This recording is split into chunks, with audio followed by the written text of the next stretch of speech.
Okay, we're live. Welcome, guys. This is our first ever Chateau du Christine podcast, and I'm really excited to have my friends Priya and Kat here.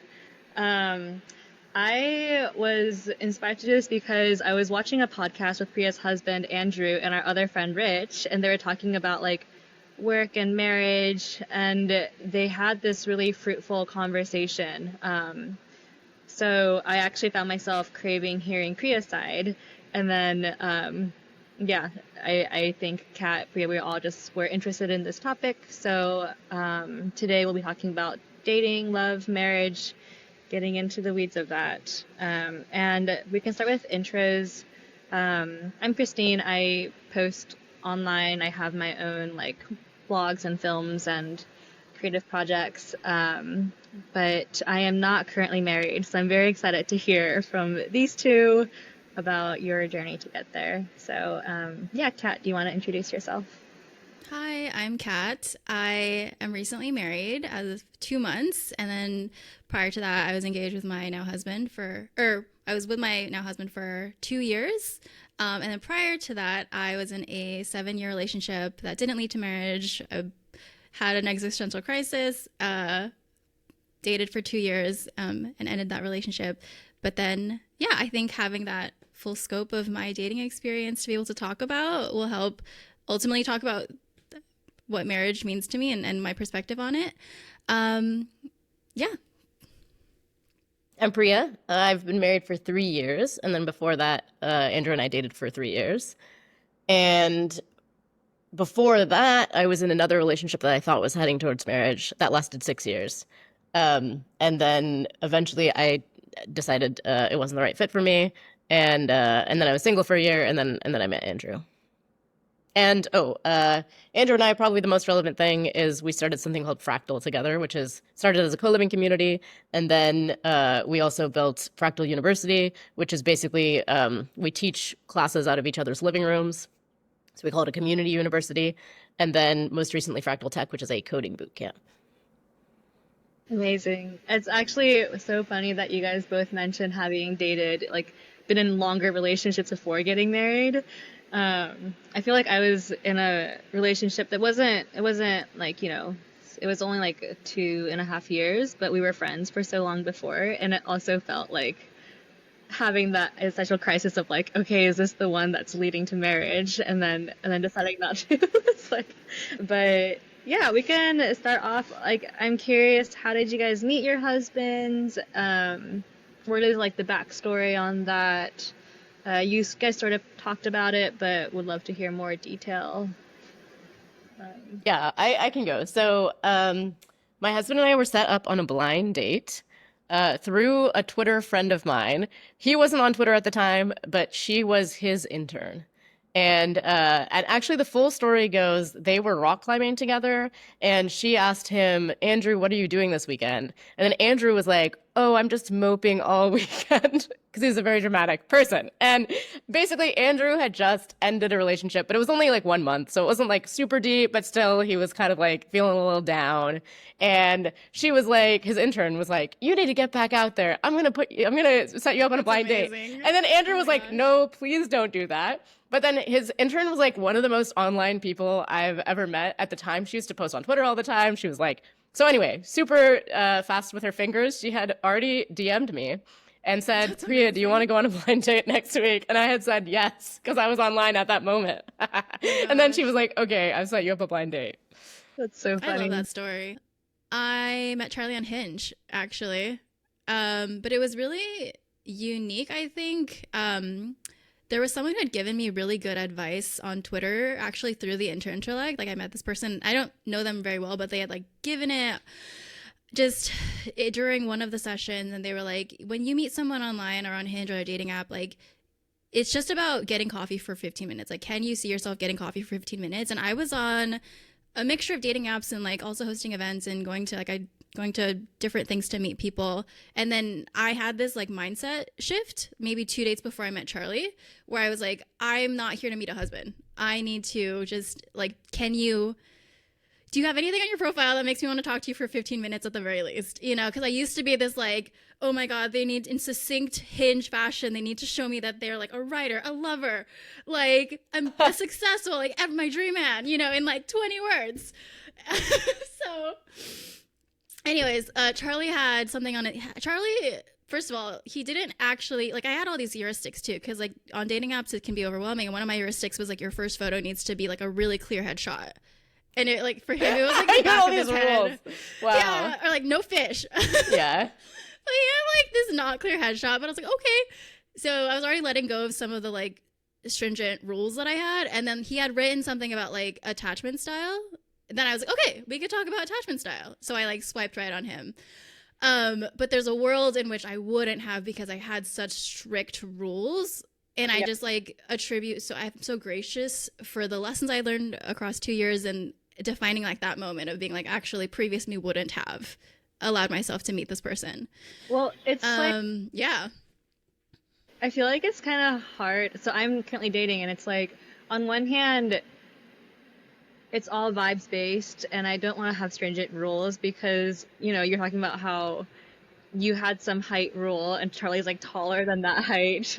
And Give context to that. I'm 5 feet tall, and I went on a date prior to meeting Charlie. Like, the guy was like 6'3", and I was like, this is a lot. Like, there's a big height difference, and I was like a little afraid of like men swiping on me who had like a height fetish of like small women. So I was like, I think I'm gonna filter all men out who are over 6 feet because I'm like really tiny. And I didn't want to pay for it. So yeah, there's also a world where I filter Charlie out through like the paid filters.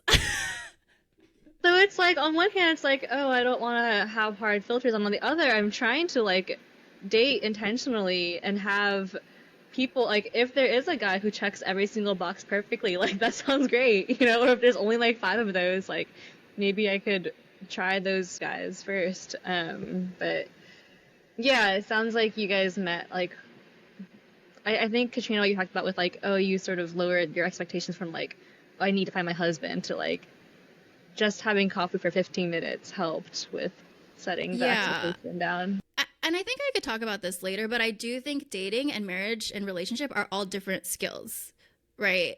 So I didn't lower my expectations for who I wanted to be with. I lowered the threshold of me talking to someone for 15 minutes and creating like an avenue of like experimentation for myself, and like letting myself be more like vibes based, as opposed like vibes, but still like, we'll talk about this later. Like I still had like, okay, are you dating to like marry? You know, like wasn't looking for, but allowing myself to not get so caught up in these things that I just can't determine based off of a profile. Yeah. I think I was barely on dating apps. I used them like once for like a week or something. But they are so unnatural, and I find myself setting all these filters too. Including for something like height, which is like actually not something I care about, but it's more like, oh, I'm overwhelmed by all the choice. So like, how do I filter? Then I'm like, oh, I guess maybe based on this or maybe based on that. But like, it actually, the things that are easily filterable for are like not actually the things that I'm looking for in a partner. And so, I mean, being set up on a blind date was really interesting. It's like I had no photo, and I think similar to Kat, it's like I was looking to get married, and I knew that, but also like it just felt like, oh, a blind date, like, you know, like I didn't expect anything to happen from it. It was just like, oh, it'll be fun to get tea with this person. And it's similar to Kat. It's like we just met up at like a little cafe, and so like if it hadn't been good, I would have just left pretty quickly. Exactly. Oh my God, I have so much to say about that. Yeah. Like parameters for first. But I think in a shared way, it was like we entered our first encounter with our now husbands, like very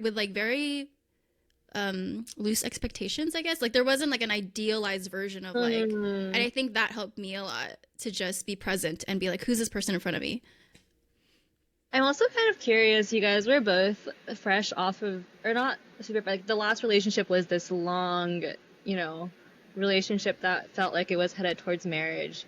Did that influence how you were like open to dating after, or like influence, like did you feel like this was your type? Curious about like the post long relationship. Yeah, I feel like it's like my last relationship was like 70% right or something. So there were like a lot of things Said that, that. Oh you know, my I God. discovered in that relationship, like, oh, these things are important to me. But then the 30% that was wrong, I also discovered, like, okay, also those things are important to me. So I do think I was looking for somebody who was almost like a similar archetype without necessarily like strongly filtering for that. But I think I kind of knew, like, oh, there is an archetype that I mostly work with as long as they don't have XYZ flaws or XYZ incompatibilities, maybe. Um, and yeah, I mean, my like Andrew reminds me of my ex in certain ways. Like their healthiest, best qualities are the same, basically. Yes, I agree with that so much. I don't like talking about relationships in a way that's so vague because like advice that's given is or whatever's effective for someone or might be helpful for someone like ends up being so specific to like their unique lives and stories and values and all those things. So um I the 70% right, like I think my 7 year, like I was treated relatively like I was a good relationship, you know? But it wasn't like a great relationship.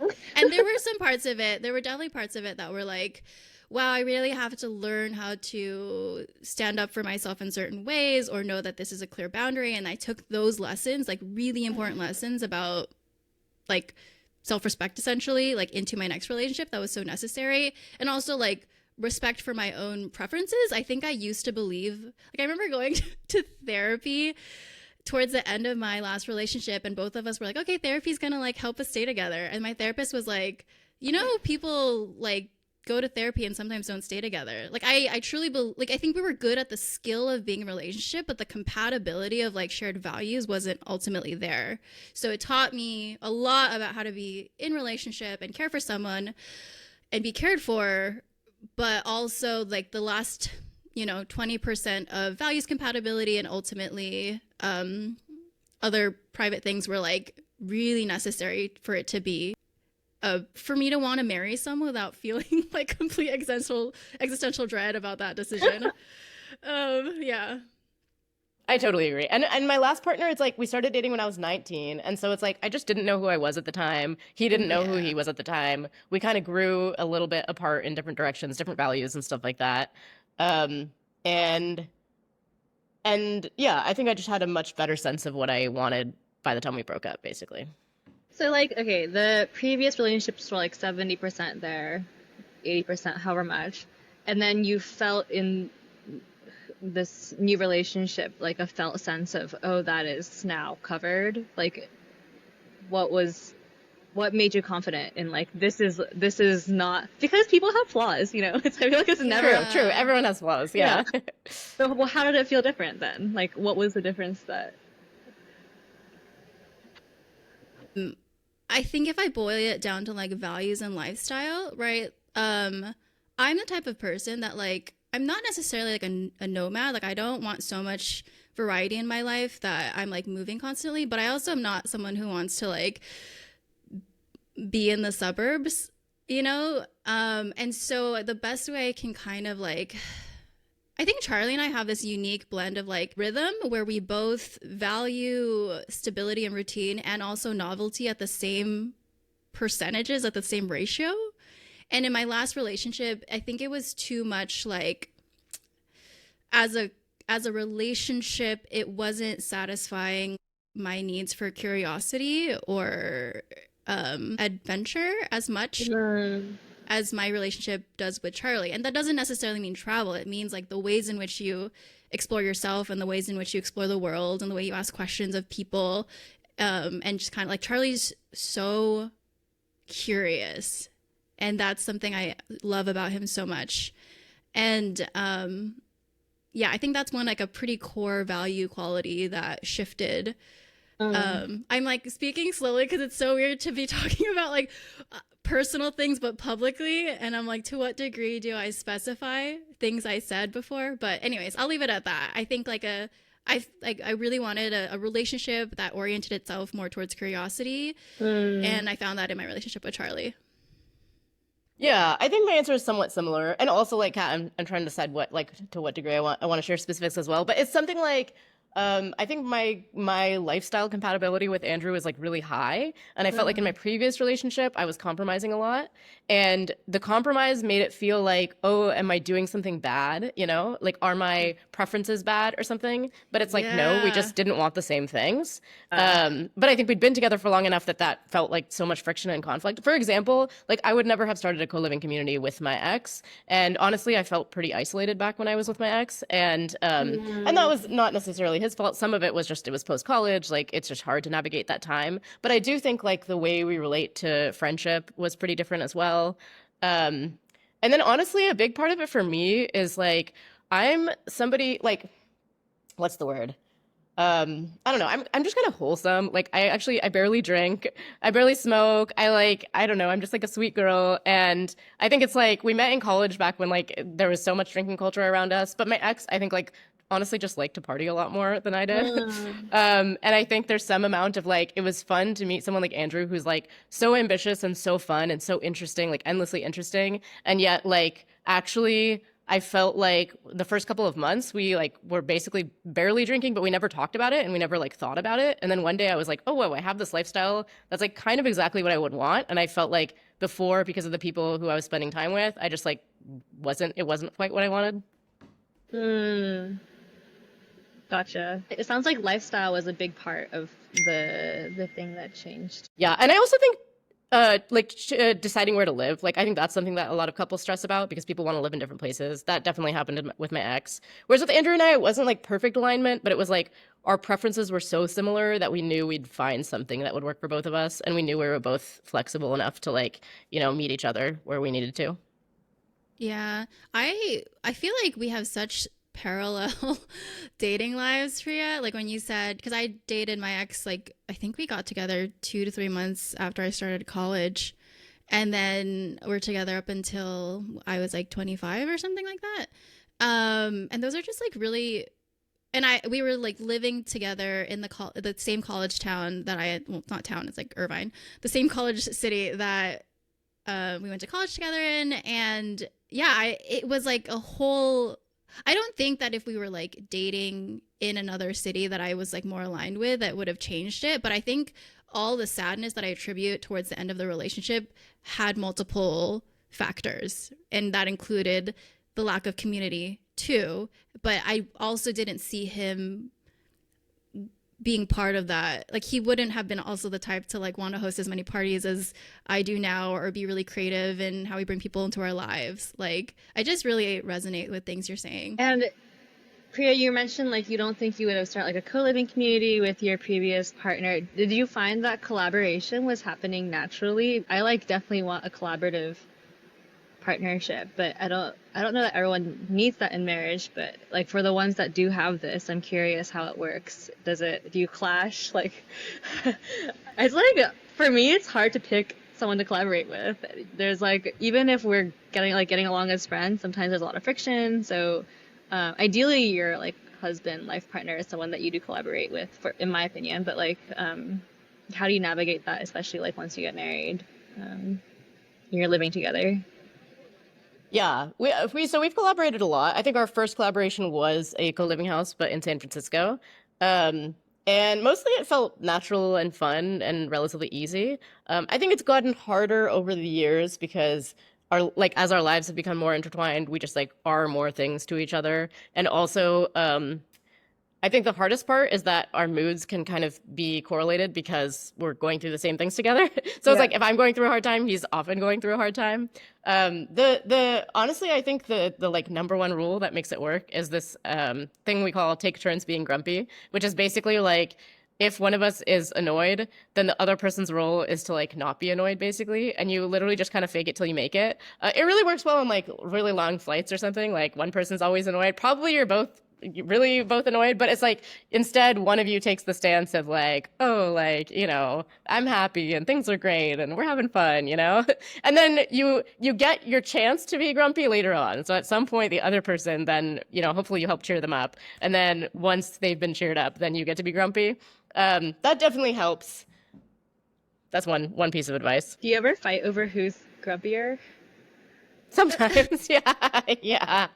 Yeah, or like one of like I'm supposed to take the non-grumpy role, and then at some point I'm like kind of being grumpy, and then Andrew's like, "You're not supposed to be grumpy right now," and I'm That's like, so "Oh funny. man." I'm kind of curious about trying that. It's so Yeah. weird. I feel like a lot of the relationship advice is always something I hear in passing.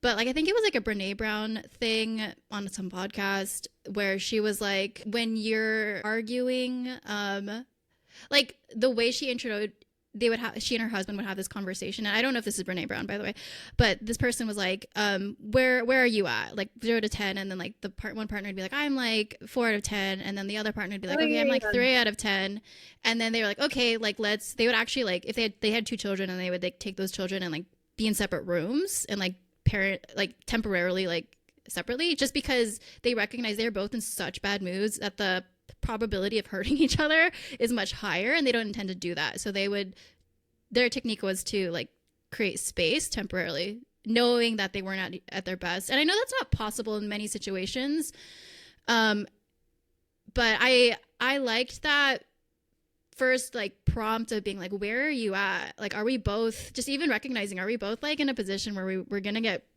particularly like pissy at each other, and then let's strategize. Like I think that's the main thing, let's strategize around this, because like we're human beings and we have emotions, and how are we going to at this very moment handle how we feel. I'd also add that I do think co-living was really good for us, and it's not good for all couples. Like I once lived with this couple in a co-living house who like hated each other, and that was kind of horrible. But I do think if you mostly have a healthy relationship, I think oftentimes there's like all these little frictions that make you kind of annoyed, and it's hard when you're kind of like expecting your partner to be the one who cheers you up, and instead I feel like often with co-living, it's like Andrew might be a little bit grumpy, but then he'll like go out to the living room and basically hang out with a Yeah. different friend, and then by the time I see him again, he's happy, and so it puts a lot less pressure on each other. That's so good. I think so much about Esther Perel's book where she talks about having a like a village mentality around getting your needs met. Mhm. And yeah, I Yeah. think that's like a core part of the conversation of asking like, how do couples collaborate with each other, because you're then centering like your professional lives and your romantic lives and your friendship lives like into each other. But I mean, you guys aren't each other's sole professional collaborators. I mean, you work on this together as a core, but you have many people around you also to think through things with and operate with and get things done with. So I think that's a big piece of it. Yeah, I totally echo that. We actually very, very rarely collaborate where it's just the two of us. So even like our very first collaboration, like it was this co-living house in San Francisco called The Rabbit Hole, and we collaborated with our friend Eric. And literally, like we met Eric in order to do this collaboration. So I tweeted and I was like, "Does anyone want to help us start a co-living house?" And then Eric came over for tea, and we had like an amazing time. And Eric is literally now why we live in New York, because he invited us to New York. He lives in McKibben, or he did until very recently. And yeah, I think having a third person just helps like I don't know, you kind of change context. You're like in your relationship context, which maybe even has some tension or something else going on, and then you switch over naturally into like your collaboration context. I also just think there's something about accountability where it's like it can be hard to keep each other accountable, because like sometimes we're like, let's not, let's not work. Let's like go have fun together, Yeah. There's something helpful about having an extra relationship when you're doing a collaboration. Yeah. It makes me also wonder about like the type of collaboration, right? Is it like creative, like art collaboration? Is it professional, like Mhm. you're creating a business together? I mean, I even think build like having a home together baseline is collaboration. Like every relationship has some level of domestic collaboration because you have to work together. So I'm curious, Christine, like what type of collaboration are you having in mind when you like ask that question? I mean, I think exactly what Priya and Andrew are doing is seems so inspiring to me. Like you guys created this co-living community and like this micro society, right? There's so many aspects to it. The university, the boot camp, all of that. It's like an ambitious project that has affected many people, and I'm living in it right now and like directly experiencing like the benefits of that. So yeah, like I would be so psyched to have something like that happen. I also like Priya, you kind of just blew my mind right now, being like, "Oh, we always collaborate with like so it's not just the two of you." I was like, "What?" Like, Yeah. Yeah, Fractal U is us and Tyler and Madhu and Alicia, who's now moved. But yeah, it was a big collaboration. Yeah. it kind of reminds me. So Rich always talks about like don't host alone for like a party, and that's been pretty big for me of having good co-hosts makes a huge difference. But for some reason in my mind, co-hosting with your partner was just the two of you, and it's like a romantic thing. Yeah. I mean, But I think it is a little romantic to it means collaborate together, but yeah. like actually it's like a different energy. It's like creative. Yeah. It's almost like a friendly community energy. Huh. Yeah, and I definitely hear you on like if it's just the two of you, you can spiral almost into and it can feed into like bad relationship patterns if you're now like also attributing like previous relationship conflicts to like things that show up in the collaboration. But if you have some other collaborators, it becomes a lot like looser. This reminds me, so like Charlie and I are at the very beginning of professional collaboration. So I've decided that I'm like working with his family business and his current ventures that he was starting. Like I'm gonna do that full time. We're creating a shared family asset. And I guess like the wedding was a kind of collaboration prior to that. That was, I mean, and it's actually really cool to have done that together because there were ways that we showed up for each other that I would never, like I'm very like not trusting with. It's my big lesson in life is to learn how to trust people with certain projects that I start and hand things off. And there was like a time when I got really sick right before the wedding and Charlie was like, I couldn't sleep and I was like pretty sick.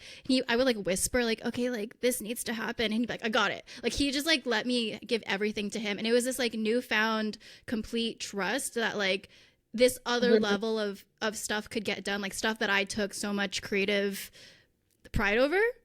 And then I can give that to my husband and he will execute it even better than I could have ever expected, on my own.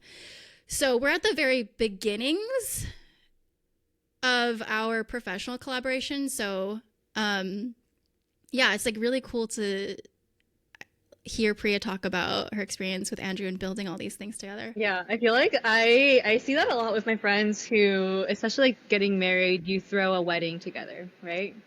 Mm. And it's like, hey, husband, can you take care of all of the hotels and the transportation for the guests? Like, I think that in a good marriage, it's like not a big deal. Like you can rely on your partner to do as good of a job as you would do it. Like that is part of the trust because you are building this life together. Um, I don't think I'm, yeah, I don't like that feels like something that I haven't encountered that much, or like I have a hard time trusting like that they'll do it the way I want it to be done, and like yeah, level of being able to rely on someone else's like, competence and preferences in a way that suits your own. That is uh, like, I feel like we were talking about like male thirst traps before. Male competence and like your husband's competence is so sexy. I'm just So saying. true. So true. uh Christine, do you find that like do you have collaborations with people like non-romantic ones where you feel like you do trust their tastes and stuff? yeah, I mean, I actually just recently threw this party and I was so shocked because the co-hosting experience was so good. I was like, Yeah. wow, I feel like I'm usually the one who is like the main host in a way. Um, and my friends help, but like it's not so much that they are like really pushing it forward. And this time it felt like I wasn't even necessarily like the main, it was like, oh, this is happening. Like I am Yeah. definitely putting my energy into it. But like, and after we recapped, I was like, yeah, I'm like used to being the main source of energy driving some event that I'm putting on. But it felt like this time we were both putting in like 80% or like all of us are putting in a lot. Yes. It felt like amazing. Wait, I know you're not, I don't know who your co-host was in, but there's a book, I think it's called 80/80. Like it's about the abundance mindset with marriage or relationship where it's not 50/50. And I used to think like that. I used to think very like 50/50, everything split down the middle, but it's this idea Yeah. of like 80/80, like everyone, like both sides are giving their best and being generous. In a way that just makes the whole space feel abundant and you generate this collective feeling of trust and safety with each other. And it's so important to take on that mentality within a relationship, I think. And I also think part of that is like finding someone who actually has similar interests to me. Like if someone's not interested in hosting or creating, Right. it's like, okay, well, like, Yeah. Not the right fit. it just isn't gonna work. Yeah. Yeah. Cool. Honestly, Oh, go ahead. I was just going to say, because I feel like, Christine, you had a list in Slack where you basically were like, here's what I'm looking for. But actually, I think you can just ignore all of those things and just be like, introduce me to proficient hosts. And then at the very least, you guys can become friends, you can co-host. But like, Yeah. also, that's probably where you'll find like the right partner. The co-host to dating to marriage pipeline. Mm-hmm. It kind of makes sense, like collaborating together and then being like, oh, that went really well, and then continuing that and seeing like, Oh my God, super meta. What if you co-host a dating party in Let's which go. others find their partners? and everyone's co-host. Everyone inside, every attendees are co-host. It'd be so funny because then you could set up like a whole series. Like every month there is a Oh new my God. couple co-hosting and trying Oh out my a God. relationship. This That's kind of has awesome. like an MLM shape going on, but yeah. Cool. We have some questions that people have submitted. One thing that I'm curious about is how did things change from dating to being married? Is there like a meaningful difference? Why get married? Are there benefits? Why not live forever? Oh my God. Actually, it's so funny. I had two people separately like send me some tweet or question related to like what's life now like now that you're married, and I think the tweet I was responding to was something around like it alluded to building a foundation like after you're married, and I'm like that take is so bad. I realized like because like marriage didn't really change much for me and Charlie because I think we built a very strong foundation prior to getting married. But also, we lived together for almost 2 years before getting married, and I know not lots of people don't make that decision. I think that's really key for me. And for us, and being able to be exposed to all the little possible, like building a life and a home together is not easy. Like introducing your idiosyncrasies and your habits and all, it's actually in the weird little house domestic trifles where you line so much of your capacity to resolve conflict together, I think. So we had been living together for a while. I think we built this really strong foundation. We didn't do couples therapy, but we did read this book about marriage. We've read a couple books about love and marriage together too, and I think those were great for setting this like core philosophy about marriage and realizing we were on the same page about like what it means to love each other. And I think the only thing for us that necessarily changed right after marriage, other than the legal piece of it, is that I suddenly recognized that like I used to see Charlie's like family business is very separate from me, understandably, but now I'm like, wait, that like we are both responsible for this, like the businesses that he's creating, and there's not a convenient line that I can create to be like, oh, this is like his professional life and these are our personal lives. Like, no, we are like, it all blends. And I got used to that in a good way, I think, where there's like a shared ownership now over our future nest egg and our future assets. We were already doing a lot of financial stuff together because I'm a freak about personal accounting. But it's different to be like, okay, we're going to build a source of income together, and there's no lines of separation in how I think about that. Yeah. I think that's very unique to us too, because not everyone starts a business right after getting married. I totally resonate with that, though. I think that's a really important piece for us as well. Where do I start? So, like, yeah, there's some sense in which our lives are just together forever. And so I can, like, make decisions that are much more long term. And I also, yeah, it's not like we have separate kind of careers and lives. And so specifically, like when I was pregnant, Andrew basically like applied for these jobs. He got a really good job offer. And then he kind of had this existential crisis where he was like, I don't know if I want this job. Like, I kind of want to keep doing my own thing. I want to do, XYZ. So he came to me and he was like, I want to start a business. Is that okay with you? And I said yes. And the thing is, it's like Andrew and I are literally both software engineers. This is like kind of the perfect business for both of us. But also, like, I had had a really hard pregnancy and we were about to have this kid. So it was like this weird thing where I was kind of like, you go ahead and go build this business. And then, like, maybe I will join you later, you know? But there's something really scary about that, I think, as somebody who's just very ambitious, where I'm kind of like, you know, I basically was taking this like domestic role in our marriage, which is like never what I would have envisioned for myself. But I think part of it is like I have this like a lot of trust that like our lives are like woven together long term, and that basically like over time we're both going to find the right fit for both of us so that like we both get everything we want. And I think there's some sense when you're married where it's like you can almost like take more risks in that sense. Does that make sense? I'm not sure if I articulated myself fully Yeah, there. like you almost have more coverage. Like Right. you have more of like a safety net because there's the two of you. Yeah, I have a clarifying That's question for you. nice. When you say risks, do you mean like the risk of starting the business or the risk of you perhaps taking like a more domesticated like household role Yes. No, I mean the initially? second one. I think the risk of Okay. me like not Okay. achieving my dreams and my ambitions. And I think before it would have like before marriage, the way I would have envisioned it is it's like, okay, you have a husband and a wife, they're both very ambitious, they both need to achieve their goals, but actually their goals are at odds. But then it's like once we got married, it felt like our goals were much less at odds, especially because we both like Mm-hmm. want kids and we want Mm-hmm. our kid to be really happy and stuff like that. And so it just felt like a lot of trust was built where it's kind of like we can just think on longer timelines and it's like I trust that Andrew is going to support my dreams basically. I have like a very vulnerable thing to share about this, like about vulnerable on my part. Um, very very early on in like I just relate to things Priya says so hard.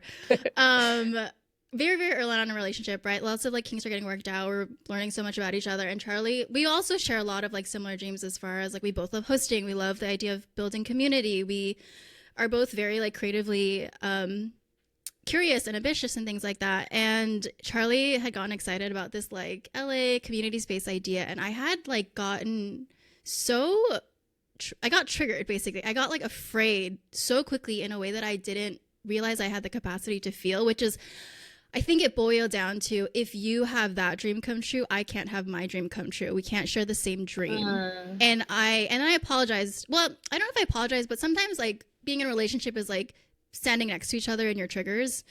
You know, like there wasn't anything he needed to apologize, but I did need this thing to come up and then be responsible for it. Like it wasn't his responsibility to work through my insecurity about my dreams and my career.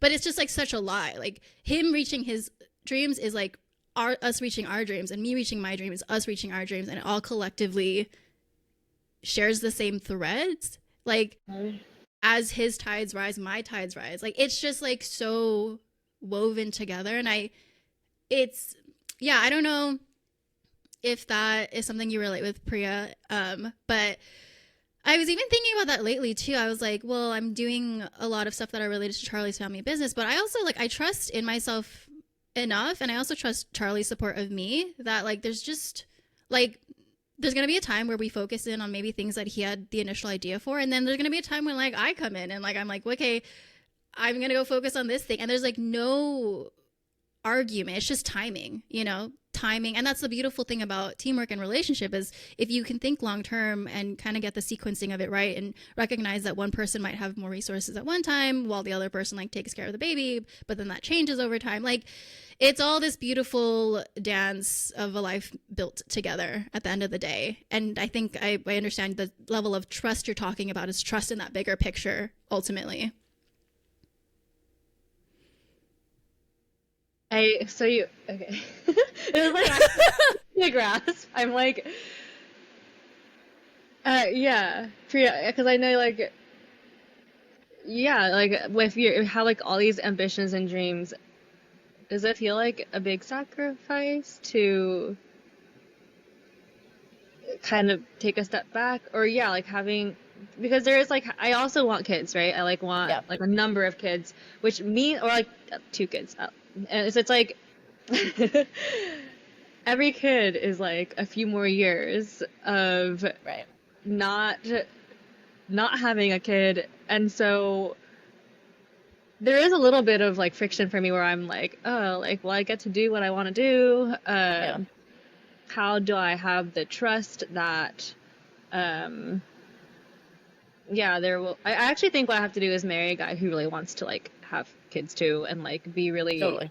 invested in parenting and like taking care of the family with me and not treat it as like a chore or something. Yeah, I do sort of struggle with thinking about really wanting to pursue my own dreams, but then also being a mom and like how do those mix together? And I guess arguably being having a family is a big part of what I want to do in my dreams. So that is also like one of the biggest ones. But yeah, I when you said the second one that it was easy to take a risk, and the risk being like the risk of not pursuing your dreams, I was like, oh, that's very counterintuitive for me. Yeah. I mean, there's definitely been times I've been really scared. And I think especially like the first few months of Artemis's life, I was like really overwhelmed and I was just like, oh shit, did I make a terrible mistake? Like, am I like off the bandwagon forever or something? But no, I mean, like definitely the first few months of your kid's life is really hard, and for me pregnancy was very hard, but things have gotten a lot better for us, and I think it was helpful to have Andrew there and being like just having faith the whole time that we could make things better. And I think the other thing is that, so we hired a nanny a couple months in. I basically, in the beginning, I wasn't sure how I'd feel and whether I'd feel comfortable with other people taking care of my kids and stuff. Turns out I love having a nanny take care of my kid. And also she's like amazing. And my kid, like, my nanny has like a group of friends who she's been friends with for a decade. They're all like really fun and definitely enjoy their lives. And they're all nannies. And so all the kids get together every day and they're always going to the park and having adventures. And my daughter is clearly very happy. And so I think once I like actually tried it and saw like, oh, actually my daughter comes back happy every day, then that gave me a lot of ease and freed up a lot of my time to do other stuff. But I think it helps that Andrew, like, I don't think Andrew ever particularly wanted a housewife. Like we see each other as as like our number one collaborators, basically. And to some degree, he's like, if you're tied up, doing like he's to some degree he's like, you can do whatever you want, and if you want to be a housewife, you can be. But also like if you're busy doing that, then we can't collaborate. So like, how do we free up your time so that you do the things that you want to do? And now that we're far enough past like the really intense period, I feel pretty confident. I've been able to return to a lot of things that I want. I mean, obviously it's still hard with a kid, but it's I don't know. We've set up a bunch of systems to make it work. I do want a second kid, and I do feel some sense of stress of like, okay, how am I going to time that second kid? Yeah. But right now I feel like my brain is back, like my life is back, and I'm now on this next sprint where I basically think I want to try for a kid in like 2 years. So we have like 2 years to like do a bunch of stuff that we want to do, and then I'll take another bit of a break, and then I'll go back to it. And yeah, I vaguely remember you tweeting about like scheduling time about family planning. Did you do that at one point, Priya? What do you mean scheduling time? You sent like a calendar invite to Andrew. Oh, like okay, yeah. So at some point when I was pregnant, I was like, definitely maybe all the hormones were hitting me, but I was like, I'm so excited to have kids, and I was like, we should have a second kid like immediately. So I literally put on his calendar. It was mostly a joke, but I put on his calendar like try for second kid, and it was like when Artemis had turned 9 months or something. But this was before she'd been born. But yeah, I was like plotting it all out. But then it turns out we had her, and I was like, okay, I'm not ready to have a second kid anytime soon. I need a couple of years because I think before I liked the idea of having 2 kids who were really close in age and like maybe them being close friends or something. But actually as parents, it's like, I think it's really hard to have one right after another. It's just so interesting because you just had a kid. It's like Artemis as well. Like we're actively trying for children. Well, I just like, it's such an interesting thing. Charlie and I are very goal oriented and we set like intentions, but it's with family planning, it's like, whoa, it could happen in 2 months, it could happen in a year. I mean, like, there's no real way to know necessarily how fast it might happen, or I mean, God forbid there's like issues longer time, it's just interesting. I mean, like, if I imagine that's a quality that just remains consistent in having a family, is just learning how to let go, especially for me, who likes being very like project oriented about things. Okay, to be honest, I can't. What's the timeline? When's for the baby project? Schedule it in. To be honest, I cannot relate. I cannot relate. Here's what I did. Andrew and I decided we wanted to get pregnant. And then I tweeted kind of in jest, but also kind of in seriousness. And I said, how do I get pregnant ASAP? I want one shot and done, or something like that. And then people responded to me, and some of them DM'd me and gave me advice and stuff. And to be fair, like the number one piece of advice I got was like, hey, like, you know, make sure you're not too wedded to having one right away. Maybe it'll take a while. Like, you know, maybe this, maybe that, you know. However, we basically did have a baby right away. And yeah, mostly we probably got lucky, but I basically just really simple things. It's like I tracked my cycle. I like made sure that we were always in town at the same time when, you know, when it would be my fertility window.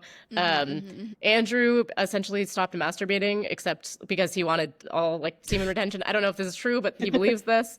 And then it really was like, I don't know, like the next month, basically, we got pregnant. Wow. Yeah. Charlie bought me the ovulation sticks and he's like, download the app. I haven't done it yet. I'm just kind of vibes right now, but yeah. But it's true, you can literally time it. I mean, if you look at the graphs, it's like if you have sex at the right time, your chance of getting pregnant is way higher than, you know, if you don't, basically. Which is really important because I think like the majority of the month, you're actually like your body's like fighting off the sperm.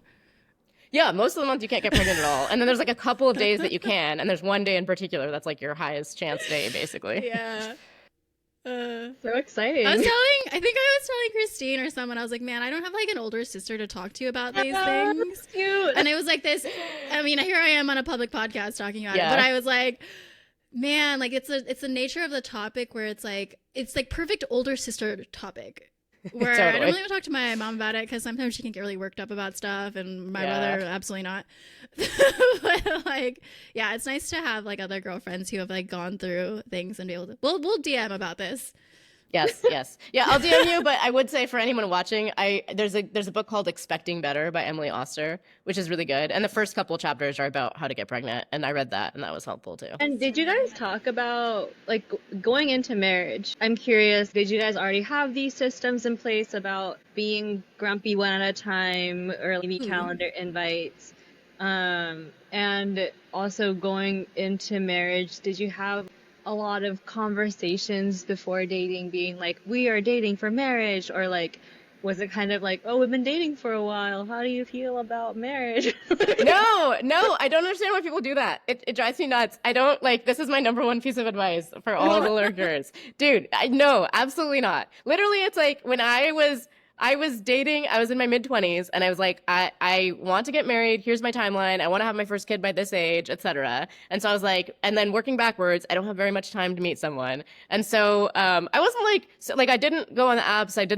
So I wasn't like dating a lot, but I basically was just socializing, having a good time. And then anytime I met someone who I, was potentially interested, I'd ask them to dinner or something. But literally pretty early on, You're like, hey, I often would. Yeah. Pretty early on, I would just be like, we talk about what we wanted. And I would say like, I'm looking to get married. I'd like to have kids, like all these things. And it was San Francisco. So like, that was actually like, that eliminated a lot of people from the pool. There were a lot of people who were like, yeah, I want to have kids like after my company exits in 10 years, And the people don't have kids there. So like, yeah, and I just tried to be, it's not like I would totally cut things off if we didn't want the same things, but it was more like, okay, well, this is just like a fun thing. And like, definitely I would never get into like a relationship with somebody who didn't want the same things as me. But maybe we'd like kind of keep dating for fun a little bit, but I was still going on other dates and that sort of thing. Okay, just to clarify. So you're at this party and you have asked them things like, here's my timeline. Here's like No, not at a party. No, sorry. I'd meet somebody who I liked. And then I would just, or one of us would be like, hey, let's get dinner or something. I didn't always clarify it was a date. Like I would just potentially spend more time one-on-one, right? With somebody I was interested in. Okay. But like, especially once it was a date or once as we were getting to know each other better, like pretty early on, I would just say what I wanted. Okay. I hardcore agree with you, Priya. I hardcore agree. I also don't do well personally.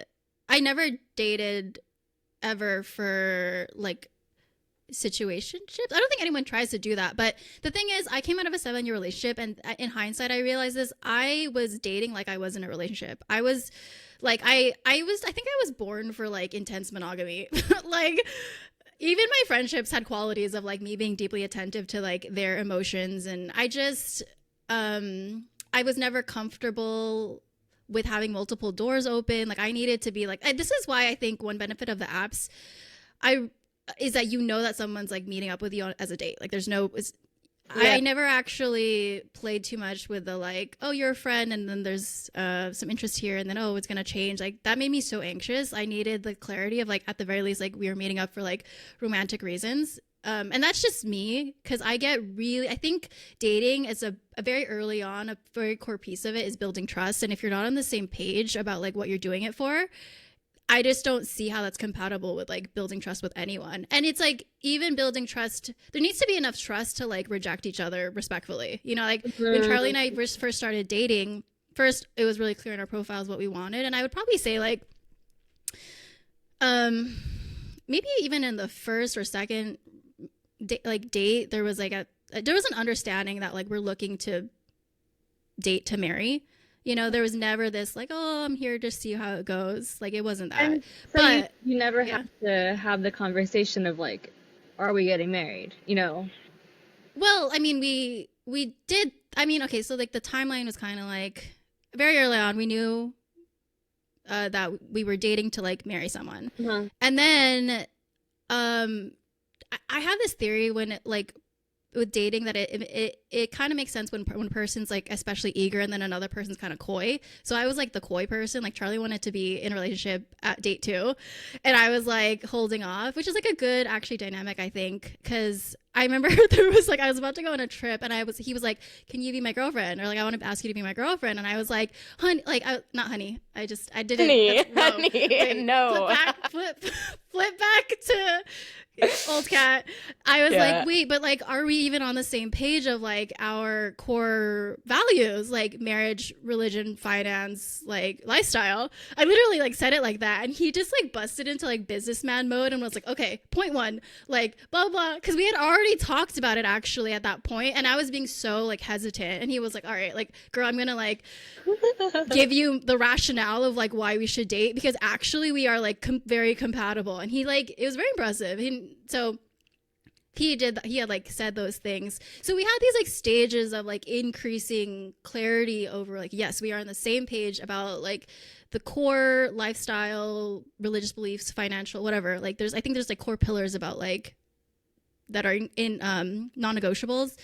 And then also knowing that, we were looking to get married. But I think the trust piece is important because I also very early on, because I knew Charlie was like a respectful person and very clear with his intentions, that if it didn't work out, we could like say no to each other very respectfully. Like we wouldn't just ghost each other. We wouldn't, we would do it within the bounds of respectful dating etiquette.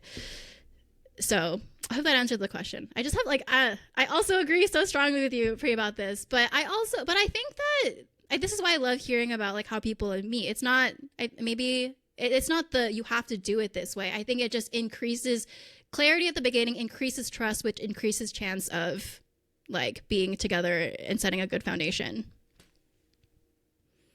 Yeah, I would also say for Andrew, I like the first 6 weeks or something was fun, but I definitely didn't think we were dating for marriage. I thought, so this is a little scandalous, but literally when I met Andrew, I was 27 and he was 21. He was like a baby. He was really young. Yeah. And I just didn't know because it wasn't via an app. It was via a friend. And like, what kind of friend sets you up with that age gap? And she never mentioned it. She totally knew. She never mentioned it. But also like she was his intern. So I was like, he's got to be at least 24. I was like, sure, he's a little younger than me, but probably not that much. And same thing. I look so young. He thought I was younger than I was. So anyway, at some point we realized this, but because of that, I kind of was like, oh, he can't make my timelines. Like, basically, like, he's so young, he's not going to want to have kids at that time. And so we did talk about past relationships and what we wanted and stuff like that. But basically, like, mostly we just were enjoying hanging out. And I thought it was like a little summer fling. I was like, oh, I have a young boy toy. But then eventually it's like we just had so much fun together and we spent so much time together and we fell in love. And then at some point he asked me out. He was basically like, he was basically like, I'm going to fall in love with you. Like, we need to decide if we want to be together, basically. And then he kind of just was, Andrew is just, an old soul or something. He kind of was just like, it's fine that I'm young. Like, I'll have kids early, like, let's just do it. And I was like, all right, let's do it. My gosh, I love that you said that, Priya. It's like it's hard to articulate this frame. I think that early dating is a dance. Like, no, we're not giving someone a paper that says this is my timeline and check these boxes. Like it's not that rigid. You are doing this dance of trying to ascertain if someone is compatible with you while being flirty and fun, right? And if you can maintain that tension within like this container of like safety and trust, Mhm. that I think is like a nice sweet spot. And then also like in your dynamic knowing when to shift on to the next levels of intimacy and have those conversations. It sounds like for both of you guys, like the guys were almost like very willing, if not also like the drivers of wanting to like further the relationship, which I think is really awesome. Uh, Especially like Peter talked about Andrew being like, oh no, like I can have kids early, like young, it's fine. I think like what you said before about guys being like, actually, I'm ready in 10 years after my startup has like exited more normal situation. Like, I want to go, and maybe I'm like in the opposite boat where I wanted to go and like travel and like do all these things and pursue my adventures and dreams, and I'm having a blast doing it right now. But there is a little bit of like, okay, like, what's the timeline? Like, what are we doing here, and making sure that it maps up. But yeah, it sounds like there wasn't as much reluctance, or like you guys didn't even have to have like any like ultimatum conversation or like that kind of scenario. It was just aligned from the start. Um, And I think it's partly because I was disqualifying people otherwise. Like, yeah. and so if he had just been like, "Oh, I don't want kids," I would have been like, "Oh, totally reasonable. You're so young," you know. And then it would have just been a temporary thing, and I would have just, I don't know, kept dating. Basically, I was like pretty willing to let it go. I think partly it's like people really hold on to one person, basically. Uh, And yeah, I'm like, I'm not gonna hold on to one person unless you're compatible with me, basically. And obviously it's somewhat harder in that, you know, I did have breakups that were upsetting at the time, but I also tried to, I basically believe, I used to say move fast and break hearts, but I believe you speed run the romance and you speed run compatibility, and then if it's not the right fit, then you move on. Move fast and break hearts. Yeah.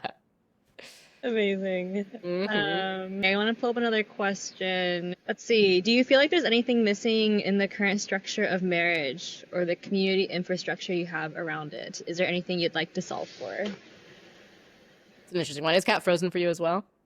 She is. I wasn't sure if she was just temporarily frozen. Right. No, but now she seems very frozen.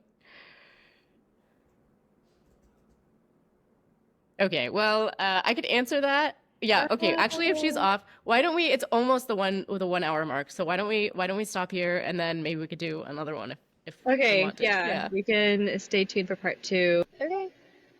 Well, this has been a really fun conversation. Yeah, it was. It was great. There's so many things that come up that I'm like, oh, like there's like a different like mindset switch.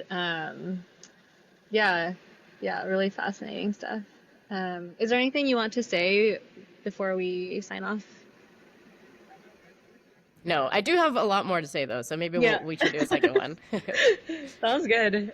Okay, Awesome. cool. So we'll have part two, and thank you guys for listening. So thank you, Priya. Thanks.